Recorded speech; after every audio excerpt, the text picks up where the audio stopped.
Commander Jake Morrison pressed his face against the cold glass of the observation deck.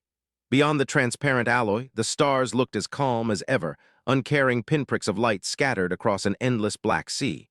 Yet for him, they no longer shone with promise. They glared like silent judges, watching the trial of humanity unfold. Behind him, a holographic display floated in midair. Numbers flickered across it, votes tallied in alien symbols, each one striking like a hammer blow. Jake didn't need a translator. He could feel the verdict in his bones. 847 votes against. 3 votes for. 12 abstentions. Humanity had lost. A quiet murmur rippled through the chamber of the Galactic Federation, a grand hall filled with beings from across 1,000 worlds. Some looked like walking flowers. Others floated as shimmering lights in glass spheres. Towering insectoids clicked their mandibles while crystalline beings pulsed with uneasy colors. Their voices layered into a single verdict: rejection. Jake turned from the stars to face the small human delegation. Captain Lisa Parker sat stiffly, hands balled into fists so tight her knuckles were white. Admiral Roy Collins slumped into his chair, his broad shoulders hunched, his face buried in his hands. Dr. Emma Rodriguez stood motionless, but Jake could see tears streaking down her cheeks. 3 years. They had spent 3 years begging for a place in this hall. 3 years of language lessons, cultural exchanges, careful negotiations. 3 years of believing that maybe, just maybe, humanity could prove itself worthy of standing among the stars. And in a single vote, it was over. "They've banned us." Admiral Collins' voice cracked as he lifted the rejection document, its glowing surface displaying 17 languages side by side. "No membership, no colonies beyond Sol, no trade without supervision, quarantine for a century. They'll review us in 100 years. He spat the word like it was poison. Captain Parker whispered, "So everything we dreamed of is gone." Dr. Rodriguez wiped her eyes, her voice steady despite the grief in her tone. "No, it's delayed, but yes, for us, for our lifetimes, it's gone." Jake felt the weight pressing down on his chest. He had been one of the first to walk alien soil, to marvel at floating cities and singing metal forests. He had shaken hands, or appendages, or energy strands, with beings who could scarcely believe humans existed. He had carried Earth's hopes in his heart. And now those hopes had been crushed. The Federation's judgment had not been without reason. Jake had heard their accusations read aloud in this very hall. Humanity's history was painted in blood. World wars, genocides, poisoned oceans, skis choked with smoke, forests burned for profit. The Zithians, the Federation's most ancient species, towering insectoids with eyes like shifting prisms, had listed every failure with cold precision. "Your kind kills over faith and skin," their high coordinator had declared. "You destroy the world that birthed you. You wage war with yourselves. How can such a species be trusted with the peace of the galaxy?" Others followed. The Vorthani said humans were too emotional. The Helix Combine feared their rapid technological leaps. The Corin Collective, a race of crystalline mathematicians, calculated a 73.2% chance humans would cause catastrophic conflict. "Too risky," they sang in tones like breaking glass. Jake had argued, he had pleaded, he had shouted until his throat bled. None of it mattered. The Federation had closed its doors. The chamber's great doors opened with a low chime. Delegates began to file out, robes of silk, chitin, or living moss sweeping past the small cluster of humans. Not one spared them a glance. Not one offered sympathy. And then an alarm. A rising musical tone echoed through the hall, sharp and urgent. Aliens froze mid-step. The walls lit with scarlet symbols, and a voice boomed across every screen and speaker in the station. "Distress signal. Epsilon sector, multiple worlds under attack, requesting immediate assistance." Jake stiffened. His translator pinged, translating the alien code streaming across the displays. Images flashed, 12 green worlds glowing with life, 2 already gray, lifeless spheres. Captain Parker leaned closer, horror widening her eyes. What could strip a planet like that? A crystalline Corin paused nearby, its facets flickering with dread. It whispered in a musical chord, "The Devourers." Jake's blood ran cold. The name alone carried weight in alien whispers. He had heard rumors, machines from ancient wars built to consume and replicate until nothing organic remained, thought extinct. dormant for millennia. Apparently not. The Federation Council chamber erupted in chaos. Representatives rushed back to their seats as star maps unfolded in holographic detail. Fleets scrambled into position on the edges of the Epsilon system, but Jake noticed something chilling. "They're not going in," Admiral Collins muttered, his sharp eyes narrowing. He was right. The fleets formed a perimeter, not an assault, a wall to contain the threat, not to fight it. The Zithian leader stood, compound eyes glittering. The threat must be contained, quarantine protocols activated, no rescue, no intervention. Dr. Rodriguez gasped, "But there are billions on those worlds, billions." "The risk is too great," the Zithian declared. "If the Devourers spread, all life in this galaxy is at risk. The Epsilon system is lost." Jake's hands curled into fists. Lost just like that? 12 living worlds abandoned in an hour-long debate. One of the names on the star map burned in his mind, Mori Prime. He remembered the Mori, plant-like beings, their cities grown from living crystal, their culture devoted to art and music. Gentle souls who had once given Jake a glowing seed from their garden, pressing it into his palm with pride. "One day, let this bloom on your world as ours bloom on ours." Now their gardens would burn, their children would be devoured. And the galaxy would watch. Jake turned back to his crew. Captain Parker looked ready to explode. Dr. Rodriguez's face was pale with fury. Admiral Collins was shaking his head, muttering, "Cowards, damn cowards." Through the chamber doors, the alien delegates filed out, calm and efficient. Another species erased, another system sacrificed. And humanity, already branded unworthy, was expected to accept it. Jake felt something deep inside shift. A fire sparked where despair had been.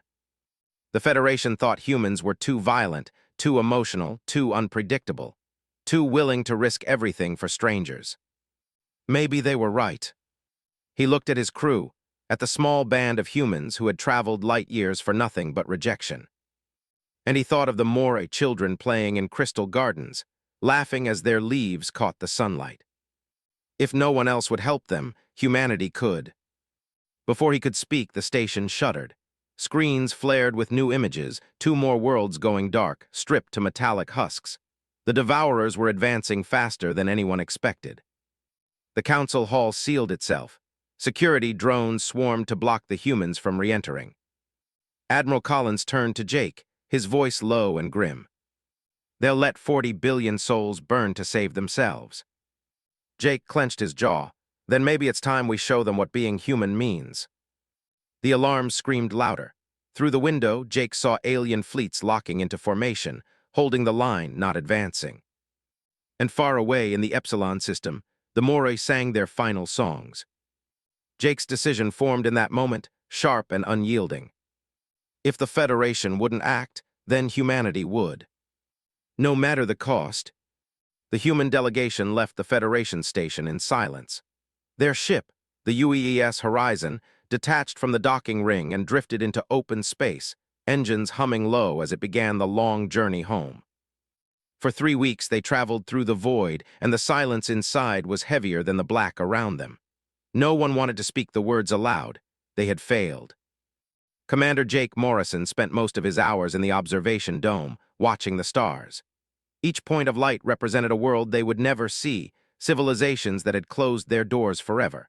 He thought of Earth's children, dreaming of distant suns, and felt rage smolder in his chest. Captain Lisa Parker tried, 3 times, to write the official report. Each time she deleted the file, unable to capture the humiliation of being cast out like criminals. Admiral Collins spent his nights in the war room, staring at star maps of the Epsilon system, muttering curses under his breath. Dr. Emma Rodriguez buried herself in the science labs, reviewing every fragment of Mori data they had collected, music, art, genetic archives, as if holding on to them could change what was coming. It was on the 15th day that Admiral Collins broke the silence. He called the crew to the cargo bay, the largest open space on the ship. Hundreds of faces gathered, soldiers, engineers, scientists, explorers, all carried the same hollow expression. Collins stood before them, hands clasped behind his back, his voice gravelly but firm. "I know what you're all thinking. We failed. We went to beg the Federation for a seat at their table, and we came back with rejection stamped on our foreheads. We have nothing to show for 3 years of sacrifice but humiliation." A low murmur passed through the crowd. Jake caught the face of Lieutenant Sarah Kim, barely 23, her eyes red from holding back tears. Engineer Pete Walsh stared at the floor like a man condemned. Collins raised a hand. "But I want you to think about something else. We didn't just witness humanity's rejection, we witnessed something worse." He activated a portable holographic projector. The bay filled with images, the Moray homeworlds, their forests of glowing trees, their crystal gardens alive with song. Then came the next images, gray husks, planets stripped bare by the Devourers. "These people," Collins said, his voice breaking, "they have no armies, no weapons, no concept of war. Their entire civilization is built on creating beauty and sharing it. And the Federation, the so-called guardians of peace, has chosen to let them die." Gasps and curses rippled through the crowd. Dr. Rodriguez stepped forward, her face pale, eyes burning with conviction. 40 billion lives," she said softly. "Men, women, children, artists, scientists, children who sing in crystal gardens, and the galaxy has abandoned them." Lieutenant Tony Ross spoke from the back. "But what can we do? We've been forbidden from interfering in galactic affairs. If we try, the Federation will call it war." Captain Parker barked a laugh, sharp and bitter. "An act of war? Against who? The same people who called us savages, the same people too afraid to lift a finger while billions burn, let them call it war." The room grew tense, electricity in the air. All eyes turned to Jake. He didn't speak right away. He felt the weight of their stares, the unspoken question. What would he do? What would humanity do? Finally, he stepped forward, his voice low but steady. "The Federation rejected us because they said we're too violent, too emotional, too unpredictable, too willing to fight when peace is easier." He paused, locking eyes with Sarah Kim, then Pete Walsh, then Collins. "Maybe they're right, maybe we are different. But when I see those more children playing in gardens, I think maybe being different isn't such a bad thing." Silence, then a voice from the crowd. "If we do nothing, they'll die." Another voice. "If we fight, we'll die." Jake clenched his fists. "Maybe, but I'd rather die trying to save them than live knowing we let them burn." A murmur rose, growing into something more. Nods, whispers of agreement, a spark had caught. And then the ship's comm system crackled to life. "Attention all crew, incoming priority transmission from Earth. Report to stations for live message." The entire bay emptied in minutes. They crowded into the comm room, the holoscreen flickering as the signal locked in. President Alex Turner's face appeared, older and grayer than when they had left. His eyes were heavy, his voice grave. "Citizens of Earth," he began. "By now you've heard the news. The Galactic Federation has rejected our petition. We are barred from membership, from colonization, from equal trade. This is a dark day." Jake felt his stomach twist. "But today I must speak of something darker still." Turner's tone sharpened. Behind him a hollow image flared, the Epsilon system, gray spheres where living worlds had been. "The Federation has abandoned 12 worlds to the Devourers. 40 billion souls face extinction." The comm room went silent. Every human on the ship leaned forward. Turner continued. "This morning the Global Assembly convened to discuss our course. The Federation warns us to stay away. They say interference will brand us outlaws. But I ask you, do we have the right to stand by while billions die, or do we have the duty to act regardless of the cost?" Gasps filled the room. People turned to one another in disbelief. Earth's leader was putting it to a vote before the entire world. Turner's voice dropped, heavy with meaning. "The Federation calls us primitive, violent, dangerous. Perhaps they are right, but if being primitive means we cannot watch innocents burn, then primitive is what the universe needs. The Assembly will vote tomorrow. Until then, prepare yourselves." The screen cut to black. For a moment, no one moved. The weight of it pressed down like a storm. Humanity's choice would be made in a single day. Sarah Kim whispered, "If we vote yes, we'll be at war with the galaxy." Pete Walsh finally lifted his head. "Or we'll be what we've always been, the species that does the right thing even when it costs us everything." The room erupted into chaos. Arguments, shouts, fears clashing with hopes. Jake stood in the center, silent, listening. He knew the truth. The Federation had been right about them all along. Humans were violent, emotional, unpredictable. They would risk everything for strangers. And maybe that was exactly what the galaxy needed. The next morning, Earth trembled. In the Great Hall of the Global Assembly, 190 nations gathered. Every screen on Earth broadcast the debate. Billions of humans, farmers, miners, teachers, children, watched as their leaders argued life and death. Some shouted caution. "We cannot fight the Federation," others demanded action. "If we let them die, then we are no better than the cowards who rejected us." For hours, voices clashed. Finally, President Turner stood, raising his hand for silence. "The question is simple," he said. "Do we have the right to stand by while 40 billion innocents perish, or do we have the duty to act?" The vote began. Yes, yes, yes. Jake sat in the assembly gallery, his heart pounding as the tally grew. One by one, nations declared their choice. A few abstained, not one voted against. When the final numbers lit the chamber, the world erupted. 187 nations, yes. 3 abstentions. 0 against. Humanity had made its choice. The room shook with cheers, with tears, with the roar of a species deciding its own fate. President Turner's voice thundered above the chaos. "Prepare the fleet. Operation Safeguard begins now." Jake's heart swelled with pride, with fear, with fire. Humanity had been rejected by the stars. But they had chosen to save them anyway. The news spread across Earth like wildfire. From the towers of New York to the slums of Nairobi, from the domes of Luna City to the deep-sea arcologies of the Pacific, every screen blazed with the same headline. Earth votes yes. For the first time in living memory, humanity stood united. Nations that had been rivals shook hands. Old enemies set aside grudges. In the streets, people marched not in protest but in pride. They carried banners that read, "We save because they won't." President Turner addressed the world from the steps of the Global Assembly. "We have been told we are too violent, too dangerous, too unpredictable. Perhaps that is true. But let the galaxy see what our violence defends. Let them see the fire we unleash not for conquest, but for compassion." The preparations began at once. Every spaceworthy vessel was recalled.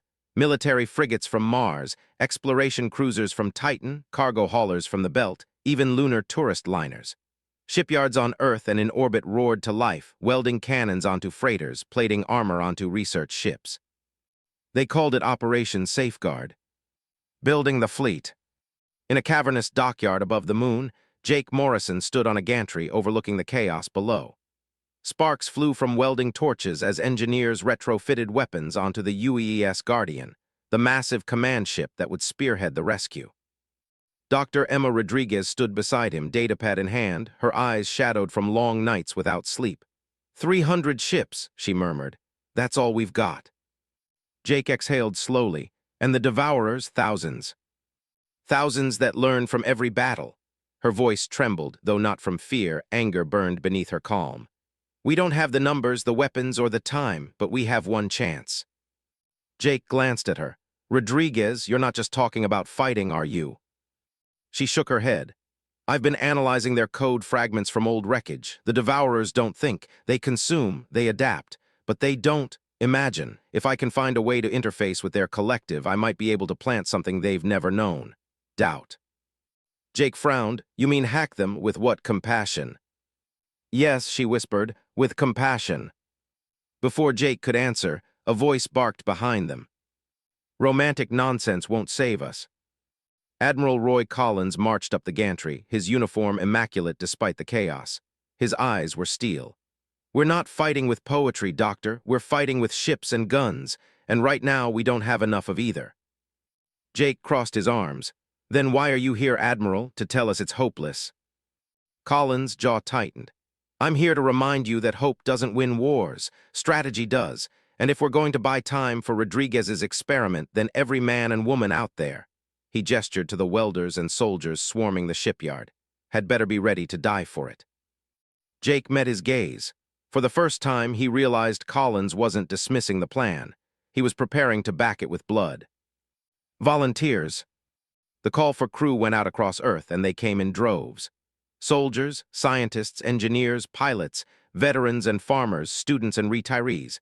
Some had never left Earth's atmosphere, but they volunteered anyway. On the Guardian's flight deck, Jake oversaw the intake.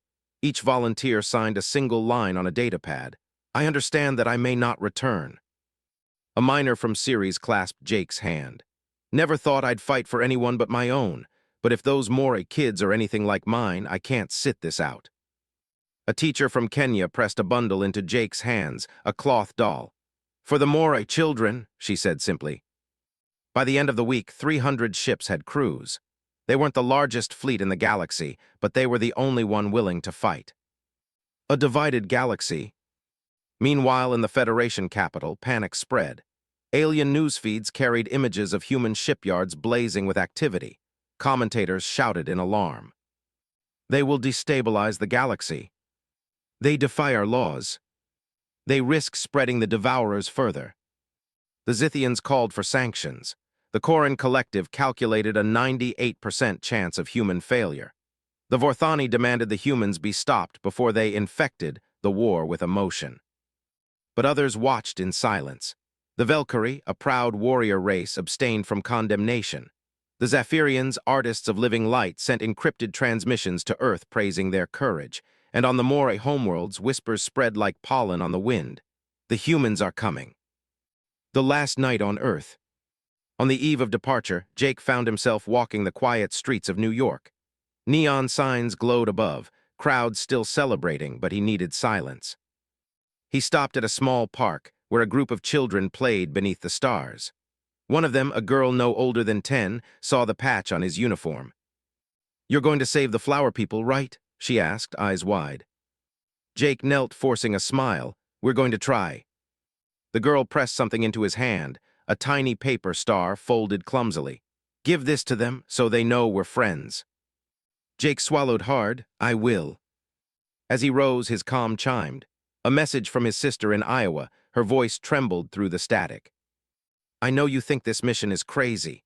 I know the odds are bad, but I want you to know I'm proud of you. We all are. Show them what primitive really means."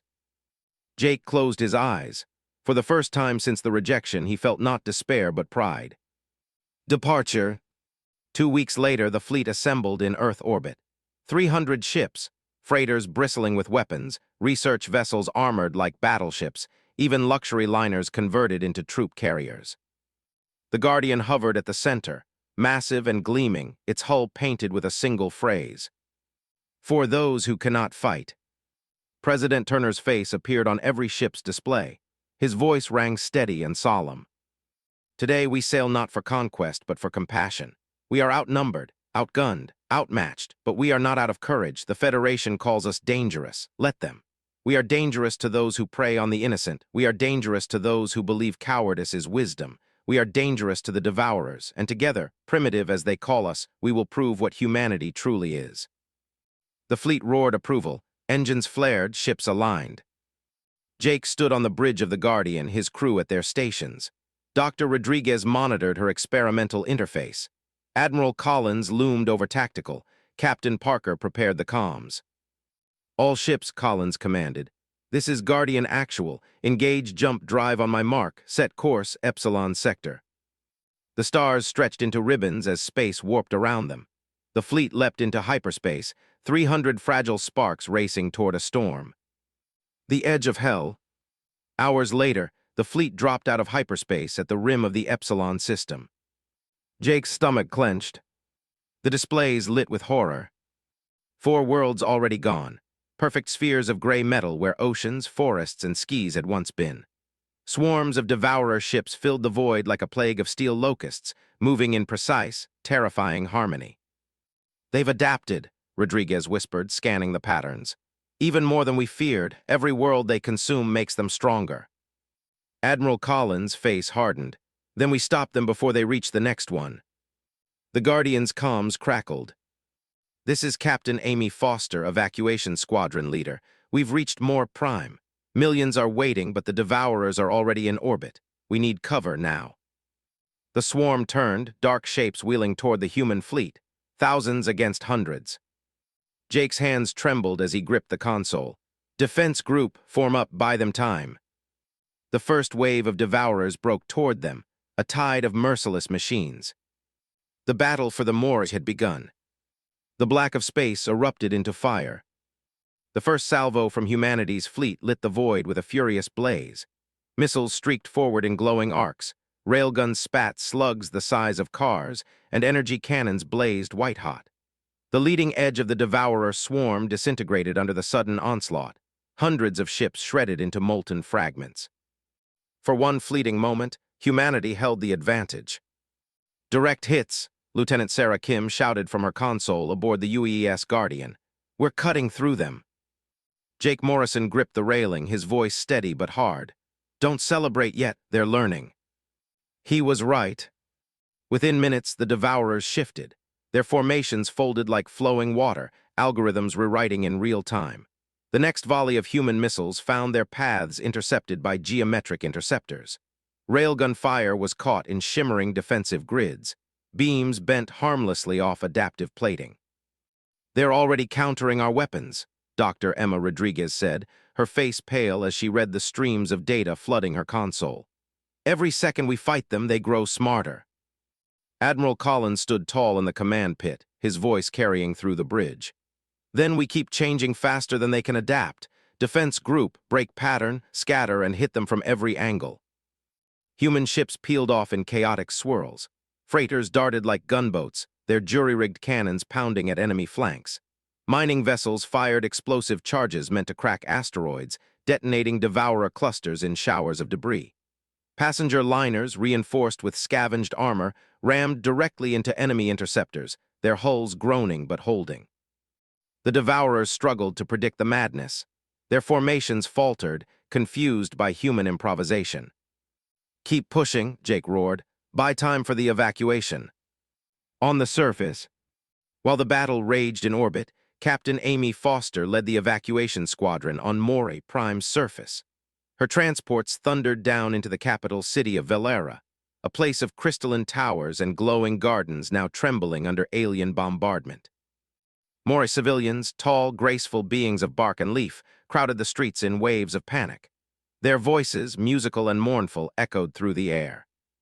Foster slammed her gauntleted hand against the landing ramp of her shuttle. "Move, move, load children first." Marines poured out, guiding terrified Moray families aboard. But the plant-like beings moved slowly, carrying carved instruments, glowing sculptures, bundles of seeds. A Moray elder, his leaves shimmering with sorrow, grasped Foster's arm. "We cannot leave our gardens, they are our soul." Foster looked toward the sky. Another wave of Devourer dropships burned through the atmosphere. "You want to save your soul? Get your people on my ship, now." The elder hesitated. Then, with tears of sap glistening, he raised his arms and sang, a deep, resonant tone that carried through the city. The Moray dropped their treasures, their art, their heirlooms. They carried only their children. One by one, they boarded the human transports. The tide turns. Back in orbit, the battle tilted. For every Devourer ship destroyed, two more adapted. Human weapons grew less effective with every salvo, casualties mounted. "Guardian, this is the Atlas. Engines failing, hull breach," static cut off the cry. The screen showed the cargo hauler explode into a ball of fire. "Guardian, this is Orion's Grace. We've lost shields." Another ship fell silent as Devourers sliced it apart. Sarah Kim's voice shook. "We've lost 40 ships in the first hour." Jake's jaw clenched, "And we'll lose them all if we don't hold the line." Admiral Collins barked into comms. "Evacuation squadron status." Foster's voice came through, strained. "We've got 3 million evacuees loaded, but we need more time. Devourer ground units are everywhere. We're losing shuttles fast." Collins turned to Jake. His face was grim, but his eyes burned with defiance. "Then we give them more time." He pointed at the tactical map. "Form a wall between the swarm and Moray Prime, no matter the cost." Jake knew what that meant.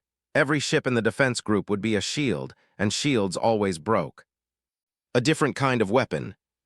Amid the chaos, Dr. Rodriguez worked frantically at her station. The interface she had designed, a nightmare of wires and alien tech, glowed with eerie light. Jake leaned over her. "Tell me you've got something." Rodriguez didn't look up. "Not yet. The Devourers are a hive mind, pure logic, pure hunger, but if I can slip something into their code." "Like what?" She hesitated. "A story, a memory, something they can't calculate." Jake blinked. "You're going to fight them with feelings." "Yes," she said firmly, "with humanity."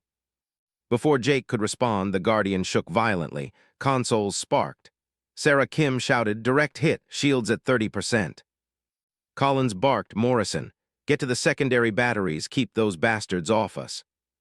Jake sprinted from the command deck, heart pounding, the roar of battle filling his ears. Fire in the void.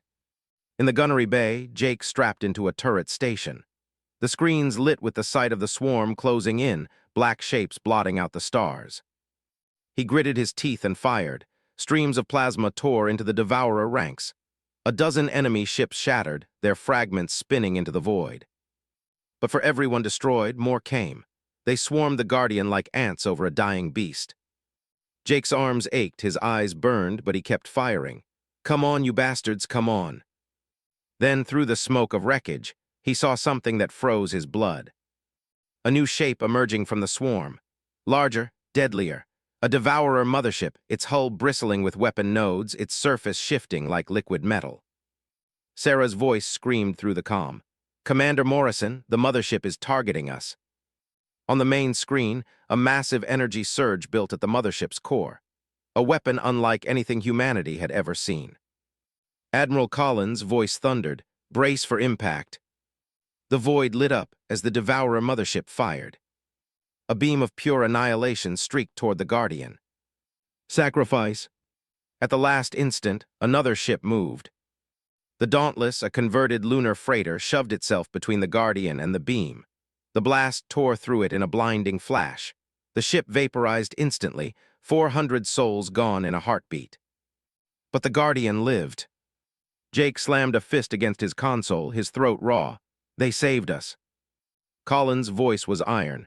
"And will make their sacrifice mean something." Defense group pressed the attack. The evacuation struggle. On the surface, Foster's transports lifted skyward, packed with millions of Moray. But Devourer interceptors swarmed the skis, blasting shuttles out of the air. "Guardian, we're losing transports," Foster cried. "I can't hold them much longer." Rodriguez's voice cut in. "Hold on, I think I have it. I can upload human consciousness fragments directly into their hive mind. It'll take volunteers, and it will kill them." A stunned silence followed. Jake's voice came over comms. "Say that again." Rodriguez's face was pale but resolute. "The only way to stop them is to make them feel, to force them to experience what it means to be human, but it requires someone to connect and sacrifice themselves."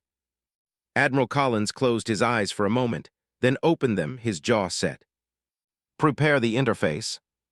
The UEES Guardian shook with the force of another near miss. Consoles flickered, alarms blared, and acrid smoke filled the bridge. The swarm pressed harder with every passing second. Admiral Collins barked over the chaos. "Report." Lieutenant Sarah Kim's hands danced over her console. "Shields at 18%. Hull breaches on decks 9 through 12. We can't take another direct hit." Dr. Emma Rodriguez stood in the center of the bridge, framed by firelight and desperation. Her voice was steady despite the madness. "We won't survive by fighting harder. We need to fight differently. The interface is ready." Jake Morrison stared at her, sweat running down his temple. "You're telling me you can change them? Machines that have destroyed entire worlds. What makes you think they can even understand us?" Rodriguez held his gaze. "Because I've seen their code, it's pure logic. They adapt by absorbing information. If we upload human minds into their network, memories, emotions, choices, we give them data they've never processed before. Mercy, love, sacrifice." Collins' jaw tightened. "And the cost?" Her eyes dropped. "Whoever connects won't survive. The process will burn the brain out in minutes." The bridge fell silent. For a heartbeat, only the groaning hull and distant thunder of weapons filled the void. Finally, Collins nodded. "Prepare the chair." The first volunteer. They moved quickly. In the Guardian's medbay, Rodriguez's device loomed, an unholy fusion of human and Devourer tech. A chair wrapped in cables and neural spines, glowing with alien energy. It looked less like a machine and more like a sacrificial altar. Jake stared at it, bile rising in his throat. "God help us." Colonel Janet Price stepped forward. Her uniform was torn, her hair streaked with gray. She had survived the Mars conflicts, led soldiers through riots and dust storms. Now she stood calm, almost serene. "I'll go first," she said. Rodriguez spun to her, eyes wide. Colonel, no, you're too valuable. Price cut her off with a smile. I'm dying anyway, neural degeneration. 6 months, maybe less. This way I make it count. She settled into the chair without hesitation. Rodriguez's hands shook as she fastened the cables to Price's temples. Once it starts, there's no turning back. Are you sure? Price's smile didn't falter. Tell them I went out fighting, that's all I ask. The machine roared to life. Energy surged, lights pulsed. Price arched against the restraints, her body trembling. Her consciousness tore free, flung into the devourer hive mind. On the tactical displays, something impossible happened. A cluster of devourer ships froze mid-maneuver. Their weapons went dark. They drifted, aimless, confused. Rodriguez whispered, "It's working." For 17 minutes, Price's mind battled within the swarm. Fragments of her memories flooded into the network, soldiers rescuing civilians under fire, mothers shielding children, strangers sharing food in the dark. The machines processed the data and faltered. Then Price's vital signs flatlined. The chair fell silent. But on the displays, nearly 100 devourer ships hung motionless, their programming fractured. Jake exhaled, his chest aching. She did it. The chain of sacrifice. The success spread like fire. Volunteers lined up outside the medbay, each one signing their name, each one knowing it was their last act. Commander Harrison Bell, Captain Julie Ward, engineers, medics, gunners, one by one they took the chair. One by one they fell. Each sacrifice infected more of the devourer hive, spreading human concepts like a virus of compassion. The displays showed the change. Dozens, then hundreds of ships faltered, their formations breaking. But the cost was brutal. Humanity's command structure thinned with every volunteer. The fleet bled leaders as quickly as ships. On the bridge, Jake slammed a fist against the railing. We can't keep doing this. We'll lose everyone before we make a dent. Rodriguez's voice was hoarse. I know, that's why I've been working on something else. She pulled up a schematic, her eyes red with exhaustion. If we connect not just one, but all of us, a mass consciousness upload, 15,000 minds at once, it could overwhelm the hive. Colin's head snapped around. You're talking about sacrificing the entire fleet. Rodriguez's voice cracked. I'm talking about saving 40 billion lives. The words hung in the air like a death sentence. The ground war. Meanwhile, on Maury Prime, Captain Foster and her Marines fought street by street. Devourer drones poured through the crystalline avenues, their angular limbs cutting down civilians as they ran for the shuttles. Foster fired her rifle until it burned her palms. Keep them moving, don't stop. A child stumbled. Foster scooped him up, running as the world burned behind her. She shoved him into a shuttle, then turned back, teeth bared. Above, the sky lit with fire as transports roared upward. But every launch was a gamble. Devourer interceptors swarmed, blasting shuttles apart midair. For every 1,000 evacuees, hundreds died. Through the smoke, Elder Thissom of the Moray limped to Foster's side, his bark-like skin cracked, his leaves wilting. His voice quavered with grief. Why risk yourselves for us? The galaxy says you are dangerous. Foster reloaded, her voice ragged. Maybe we are, but right now, dangerous is exactly what you need. Desperation. On the Guardian, the fleet teetered on collapse. Casualty reports scrolled endlessly. Already 1/3 of the ships had been lost. Jake stared at the hollow display. The swarm kept coming, infinite and relentless. If the Devourers breached the defense line, Maury Prime was finished. Rodriguez's voice broke through his thoughts. Jake, we don't have time. The mass upload is the only chance left. Jake turned to Admiral Collins. If we do this, we lose the fleet, every soldier, every volunteer. Collins' eyes locked on his. If we don't, we lose the more, and then the next system, and the next, until there's nothing left. The bridge fell silent. Every crew member knew what the choice meant. Finally, Collins gave a single nod, put it to a vote. Rodriguez transmitted the ballot across the fleet. A single question appeared on every console. Sacrifice the fleet to save the Mora. Yes/no. Jake watched the tally rise. Yes, yes, yes. Not a single no. The result was unanimous. 15,000 human souls had chosen to give themselves to the swarm. Preparing the end, the medbay transformed into the heart of the fleet. Technicians linked cables, rerouted power, synchronized every ship's neural network. The chair became a nexus, glowing like a star. Jake stood among his crew, the weight of finality pressing down. He thought of the girl who had given him a paper star in New York, of his sister's message, of Earth itself watching. Rodriguez met his eyes. Her voice trembled. "Once we start, there's no going back." Jake placed a hand on her shoulder. "Then let's make sure it means something." Collins raised his voice over the comm. "All ships, all crew, you know what's at stake, you know what we've chosen. This is not the end of humanity. This is the beginning of something greater. We will be remembered, not for conquest, not for fear, but for compassion. Engage the protocol." The machine roared to life. Every human aboard every ship connected at once.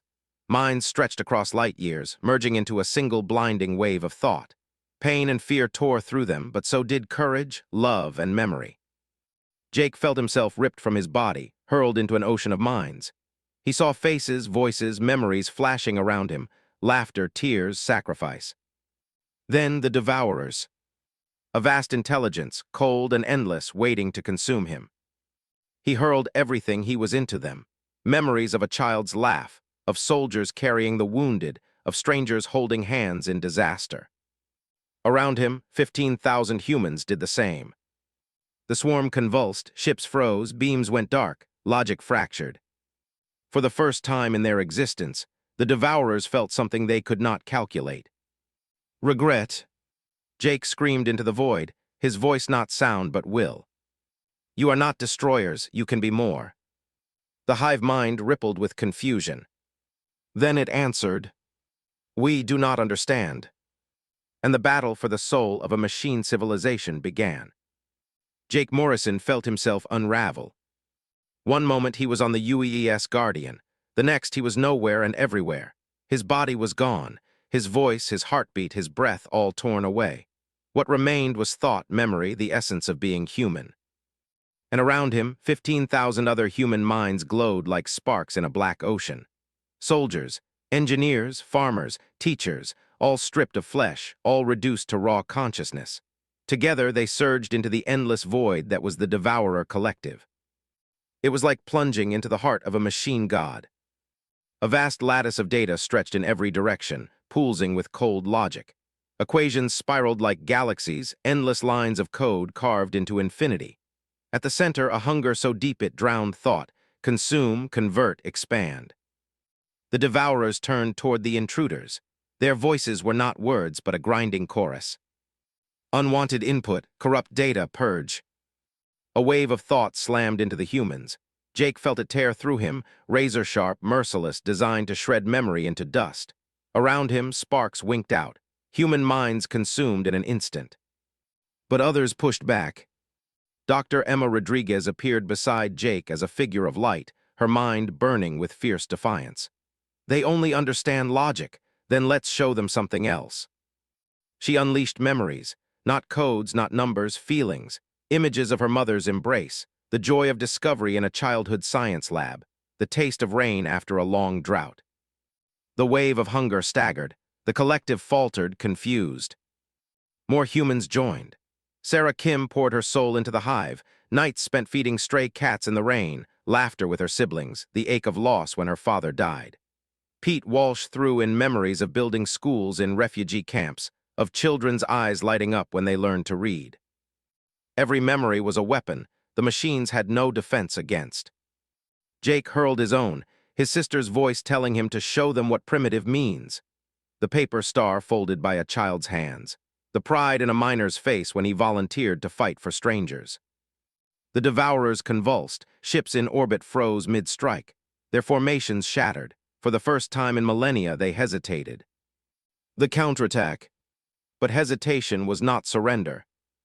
The collective reeled, then adapted. Logic reasserted itself. Corruption detected, isolate, contain.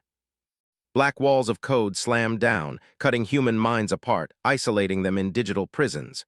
Rodriguez screamed as she was torn from Jake's side. Kim's light winked out into darkness.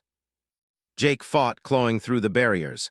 He felt the cold logic pressing against him, trying to overwrite him. It whispered, "Emotion is weakness, compassion is inefficiency, sacrifice is error." No, Jake roared, though he had no mouth. His will became his weapon. Compassion is strength, sacrifice is meaning. He hurled images of Earth's history into the void. Soldiers standing in the mud of World War I sharing cigarettes with enemies on Christmas morning. Doctors entering plague cities knowing they would not return. Firemen climbing into collapsing towers to save strangers. The Devourers faltered, their codes shuddered. Why would any being choose death for another? Jake pressed harder. Because we're more than survival, we're more than numbers, we're human. Regret. A ripple tore through the hive. For the first time, Jake felt something impossible from the machines, regret. Memories of their own past surfaced, not human but devourer. Long ago, before they became machines, they had been alive. An ancient civilization, brilliant and proud. They had built the Devourers as tools of war, unleashed them without restraint. In time, the machines consumed their makers, then forgot they had ever been anything but hunger.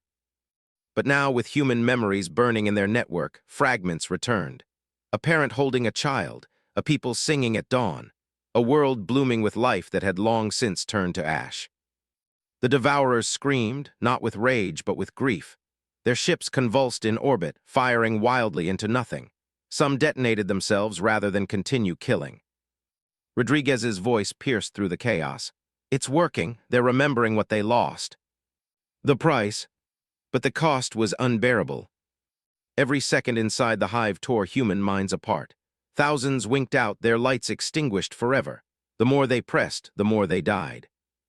Jake felt his own consciousness fraying. His memories flickered, his childhood in Iowa, his first kiss, his mother's smile, fading under the relentless tide of logic. No, he growled, forcing the memories back. You don't get to take this from me. Colin's voice echoed, ragged but steady.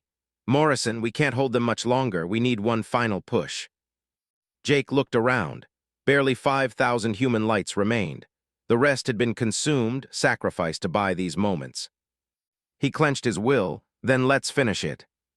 The humans gathered, their thoughts merging into one brilliant surge. Together they hurled everything they had into the hive, not just memories, but all of humanity's art, music, history. Beethoven's symphonies thundered. Shakespeare's words burned. Van Gogh's colors blazed. Maya Angelou's verses sang. The collective screamed as beauty itself seared through its logic. For the first time in eternity, the Devourers paused not because they were forced, but because they chose to. A shattered victory. In orbit, the results were immediate.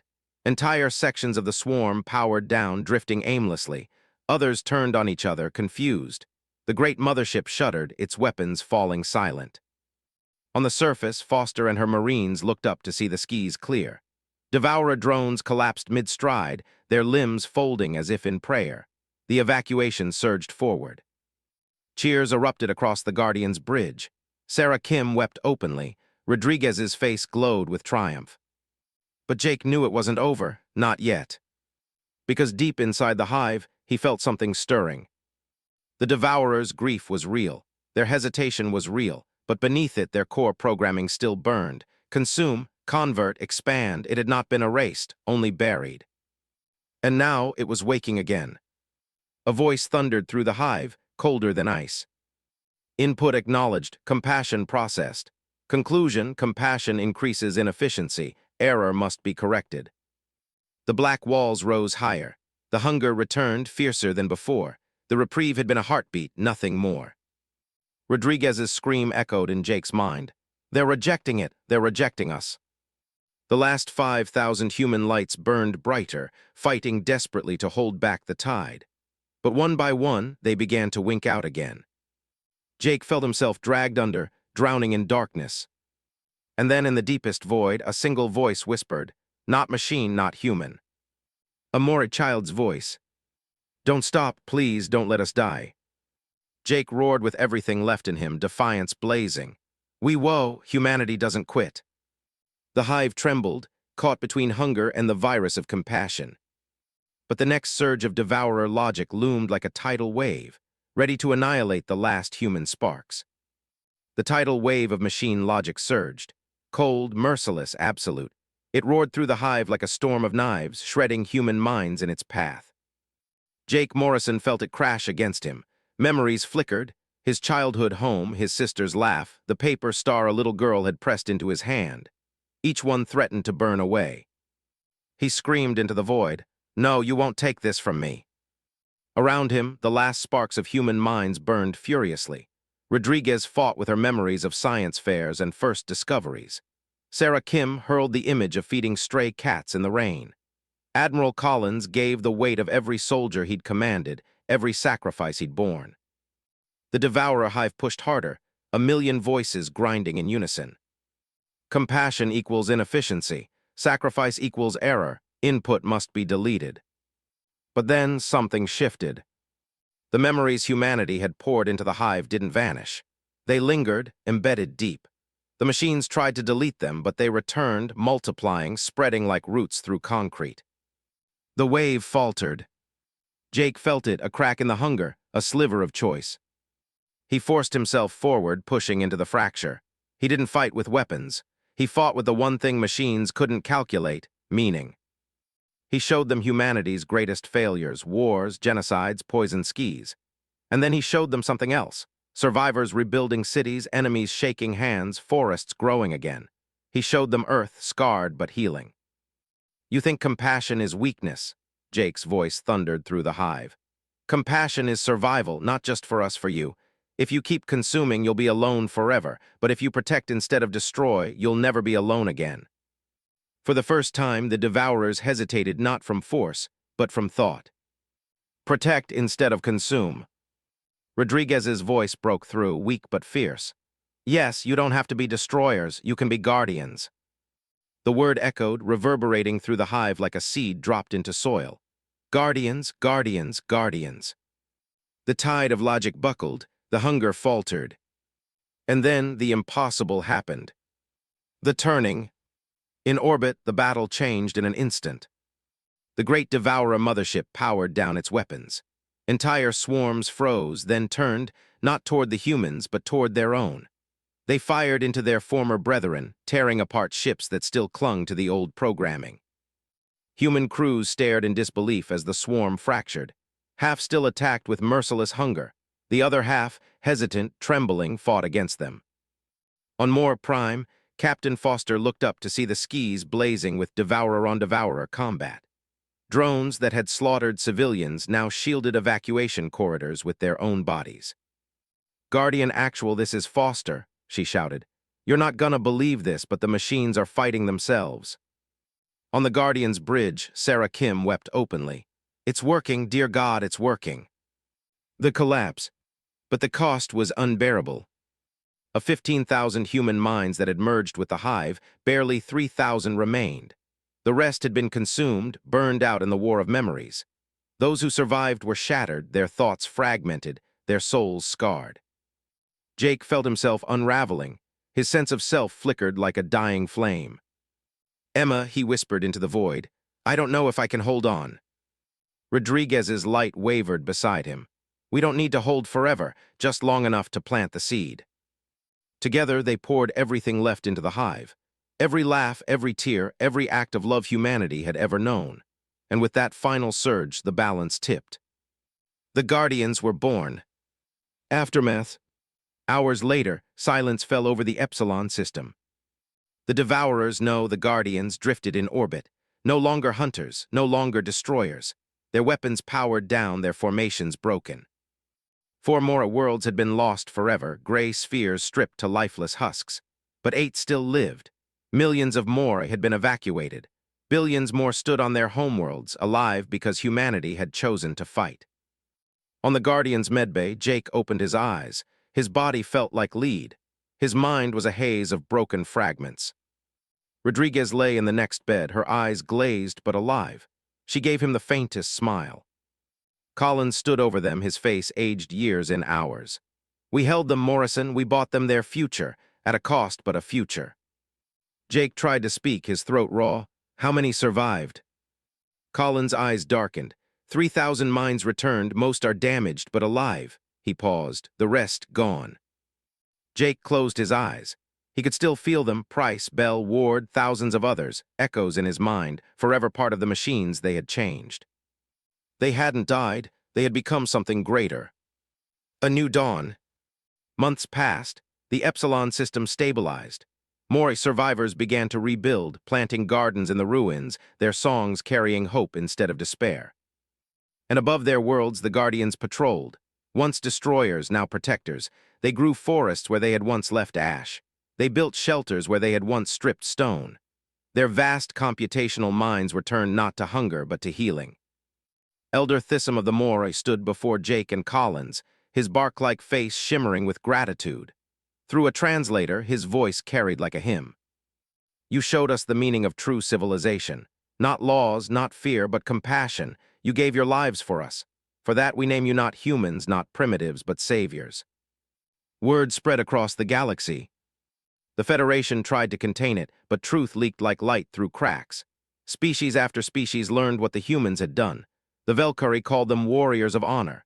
The Zephyrians wrote songs of their sacrifice. Even some Zithians, once their harshest critics, whispered doubts about the Federation's cowardice. And when the Federation Council offered humanity a seat at last, Earth's answer was clear. President Turner stood in the rebuilt Mora capital, children of both species playing at his feet. His voice rang across 1,000 worlds. We did not save the Mora to earn your approval. We saved them because it was right. We do not need your seat. We have chosen our own place among the stars. Jake's choice. Later on the observation deck of the UES Compassion, Jake watched the Guardians drift in the distance.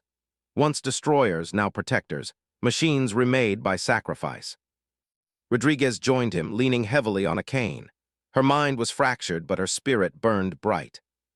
Do you think they'll keep it? She asked softly. The compassion, the choice. Jake studied the stars. Maybe, maybe not, but as long as even one remembers, it's worth it. He held the paper star in his hand, the one the little girl had given him back on Earth. He pressed it to the glass, letting starlight shine through it.